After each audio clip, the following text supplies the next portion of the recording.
بسم اللہ الرحمن الرحیم۔ محبت میں اس دن کا انتظار ہے جب تم میرے محرم بن کر میرے سامنے ہوں گے۔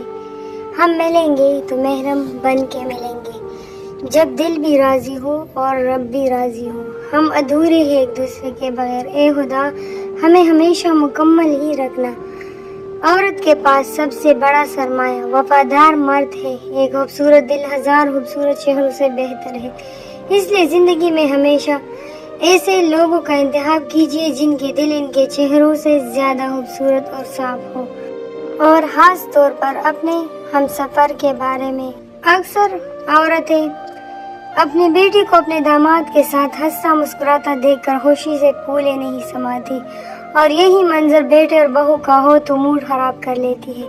خدا را ایسے مت کیجیے، کسی کی بیٹی کے لیے بھی ویسا ہی سوچے جیسا آپ اپنی بیٹی کے لیے سوچتے ہیں۔ اگر تمہارے پاس عورت کو عزت دینے کے لیے اور کوئی وجہ نہ ہو، ساری دلیلیں ماننے پڑ جائے، تو صرف اتنا سوچ لینا، جس نبی سے محبت کا دم بھرتے ہو، ان کو سب سے پہلے تسلی اور حوصلہ دینے والی عورت ذات ہی تھی۔ اللہ پاک نے عورت میں ایک خاص گن رکھا ہے، یہ محبت کو بھول جاتی ہے مگر دی گئی عزت کو نہیں۔ اپنی بیوی کو جتنا ہو سکے سب کے سامنے عزت دیں، نیت صاف ہو تو نصیب بھی بدلنے لگتی ہے۔ بے شک اللہ پر یقین تقدیروں اور نصیبوں کو بدل دیتا ہے۔ ہمیشہ ایسے شخص کو چنا کرو جو آپ کو عزت دے، کیونکہ عزت محبت سے کہیں زیادہ خاص ہوتی ہے۔ لڑتے بھی تم سے ہیں، مرتے بھی تم پہ ہیں، میاں بیوی۔ ہو سکتا ہے کہ آپ کو کسی کی خوبصورتی سے پیار ہو جائے، لیکن یہ یاد رہے زندگیاں کردار اور اعمال کے ساتھ گزاری جاتی ہے، خوبصورتی کے ساتھ نہیں۔ بیوی صرف اپنے شوہر کی توجہ چاہتی ہے، شوہر کا بیوی پر تھوڑی سی توجہ دینا اور ہنس کر بات کرنے سے بیوی اپنے سب دکھ درد بھول کر پھولوں سی مہک جاتی ہے۔ جس رشتے میں ایک دوسرے کے لیے عزت اور قدر ہو، وہ رشتہ ہمیشہ کامیاب ہوتے ہیں۔ خوش نصیب وہ ہے جو یار کی خاطر نگاہیں پاک رکھتے ہیں۔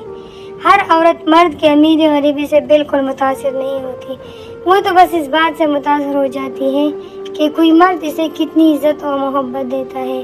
خدا اسے تمہارا محرم بنا دے، آمین۔ جس نامحرم کی محبت میں تم گرفتار ہو۔ محبت میں نکاح سے خوبصورت اور بہتر کوئی تحفہ نہیں۔ مجھے وہ محبت نہیں چاہیے جو لیلا و مجنون کے درمیان تھی، مجھے ایسی محبت کی خواہش ہے جو حضرت محمد صلی اللہ علیہ وسلم اور حضرت عائشہ رضی اللہ تعالیٰ عنہ کے درمیان تھی۔ اللہ پاک ہر لڑکی کو ایسا محرم عطا کرے جو اس کے دل کا نہیں روح کا ساتھی ہو۔ جناب سوچ سمجھ کی سازش کی جاتی ہے، محبت نہیں، یہ بدصورت عورت سے بھی ہو جائے تو وہ بھی دنیا کی حسین عورت بن جاتی ہے۔ بے شک حلال محبت ہے، خوبصورت ہوتی ہے، جیسا کہ میاں بیوی کی محبت ہوتی ہے۔ سب قسمت کی بات ہوتی ہے، یوں دل سے چاہنے والے ہر کسی کو نہیں مل جاتے۔ ہم سفر ایسا ہونا چاہیے جو آپ کو پریشانی میں دیکھ کر کہے، جان پریشان مت ہو، میں ہوں نا۔ یہ تھی ہماری آج کی کچھ اقوال جو میں نے آپ لوگوں کو سنائی۔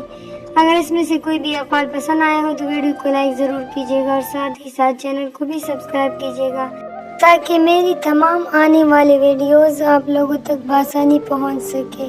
اور ویڈیو کو لائک آپ لوگ نہیں کرتے، پلیز لائک کیا کریں۔ چلو ملتے ہیں نیکسٹ ویڈیو کے ساتھ۔ اللہ حافظ، بائے بائے۔